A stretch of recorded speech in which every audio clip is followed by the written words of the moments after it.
Now anyone who has been subscribed to me for a long time now might remember that I made a video about Castlevania the Adventure for the original Game Boy. It was Konami's first stab at trying to make a handheld Castlevania game, and indeed they managed to stab in all the right places apart from the gameplay, and the graphics, and the level design. Basically they messed up everything that wasn't the music. At the end of the video I learned that I'd be making follow-up videos on the rest of the Adventure series. So here we are, just over a year and a half later, and I'm finally making part 2. Well, you can't say I don't keep to my word, apart from that other time I didn't. Now I know what you're thinking, Castlevania II, wasn't that the NES game? Yeah, welcome to the story of me writing this script. I've checked Wikipedia about 3 times already, and even now I'm not sure I'm writing about the right game. Don't worry guys, Konami made it really obvious which game is which. Castlevania II is for the NES, and then Castlevania 2 is for the Game Boy. See? Simple. Confusion about naming conventions aside, Castlevania 2 Belmont's Revenge was released 2 years after the original Castlevania Adventure, and was Konami's attempt to improve upon everything that went so horribly wrong with their first. Is it any better than the first one? Short answer, yes. Long answer, well, let's take a look. The game starts off and you get to pick which level you want to do first. You get a choice between 4 castles: Crystal Castle, Rock Castle, which, by the way, is the most redundant name for a castle ever as they do tend to be made of the stuff, Plant Castle, and Air Castle. Do the themes of the castle impact on the level design whatsoever? No. Kinda. Like a little bit. But it does help add some visual variety, which gives the levels all their own distinct feel, because unlike the Adventure, this game actually has nice graphics. The backgrounds and enemies are all really detailed, especially the Plant Castle. I mean, just look at how good that looks. I don't know what it is, but phew.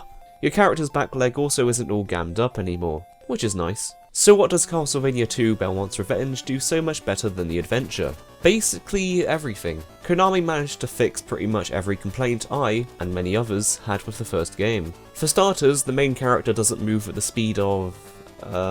wait, hang on, let me look up something bad I can compare this to. Hitler? I don't know, he moved pretty quickly through Europe that one time. But yeah, the character moves at a more reasonable pace this time round. Don't get me wrong, it's still stupidly slow, but we'll take what we can get. The pace you move in this game also doesn't feel so much like torture this time round, due to the fact the level design has been improved on immensely. In the Adventure, there were a lot of areas where pretty much nothing happened, with long, corridor-like levels, with only an enemy or two to break up the monotony. Furthermore, when the game tried to spice up the gameplay with some platforming, it was just, like, can this even be counted as level design? Like, seriously? In Belmont's Revenge, the levels are almost entirely platform-based, with few very long corridors. It's very different to, say, Castlevania for the NES, in which the challenge comes from the clever enemy placement and the limitations of your character's abilities. In this game, the enemies are never really your main problem, but the combinations of enemies with tricky platforming makes for a challenging game. Also, when you get hit by the enemies in this game, your whip doesn't get downgraded, thank Christ. Only certain enemies do it in this game, doesn't tell you which ones, but now getting hit by enemies doesn't feel like such a kick in the balls now. The platforming also isn't total bullshit like it is in the Adventure either. It actually feels like some semblance of thought went into the level design this time round, and it manages to produce interesting and varied level design throughout its playtime. Crystal Castle uses a lot of water and breakable blocks to keep you on your toes. Rock Castle has a section where the room will go dark if you destroy the candles in it. Air Castle uses a lot of moving rope systems to ensure that the player always needs to keep on moving. And then finally, Plant Castle has plants.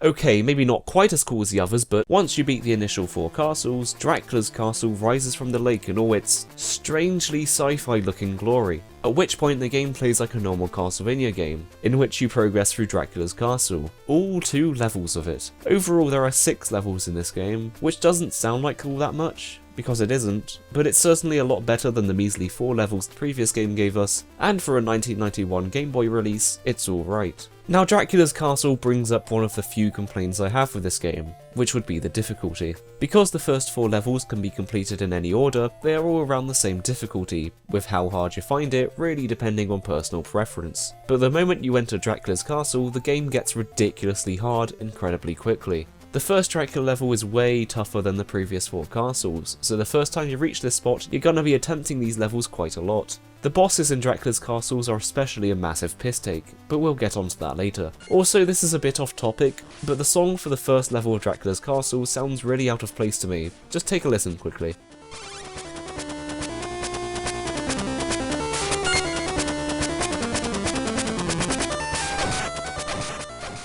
Now to me, it's always reminded me, and I really hope I'm not just imagining this, or I'll look really dumb right now, of another Konami game for the Game Boy called Blades of Steel.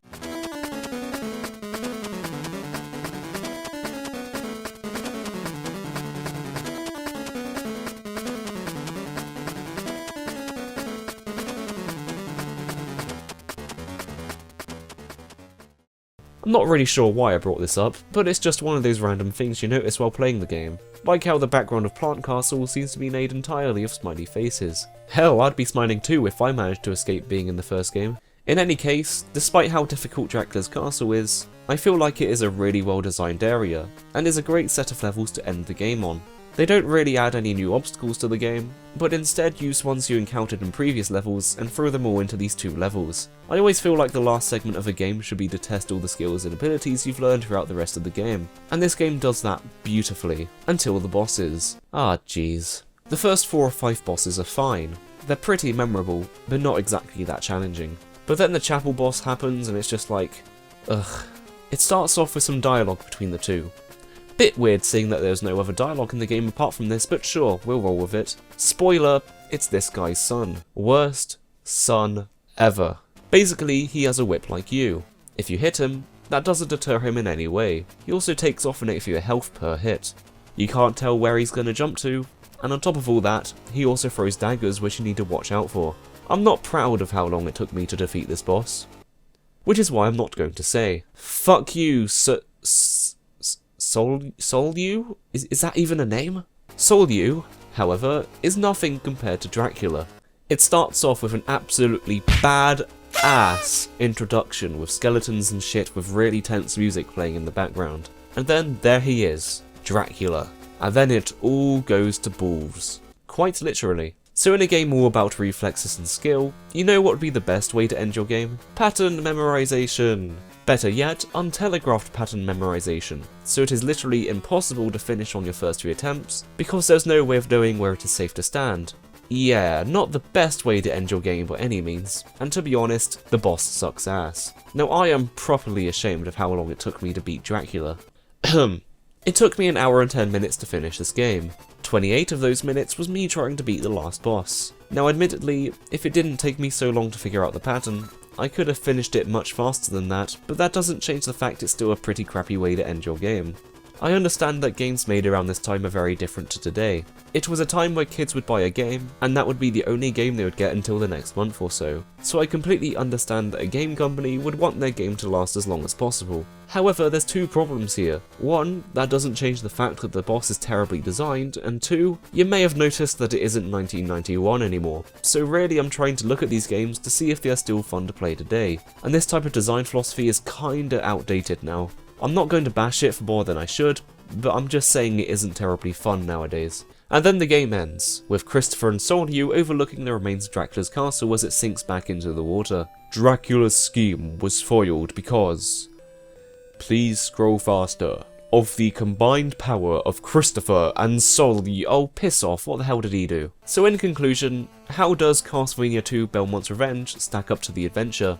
And is it any fun to play today? As you probably guessed from the review, the game is so much better than Konami's first attempt at handheld Castlevania, improving almost every aspect of the game. The graphics are really pretty, the gameplay is actually fun, the music is something I forgot to mention in this video, which should be some sort of crime when it comes to talking about Castlevania, but you've been listening to it this entire video, it's pretty goddamn good. And hey, it even has sub-weapons now, 2 of them. Sure, the last 2 bosses are kinda taking the piss, but up until that point, the game is great. It is legitimately my favourite original Game Boy game of all time, and is one of my favourite Castlevanias, so it's definitely worth checking out if you haven't tried it before. It's a little bit expensive on Amazon, and annoyingly hasn't been re-released on anything apart from the Game Boy Color, so I'm sure you guys can find a way to play it if you're really desperate to. And you know, maybe has save states which are really helpful for the last boss.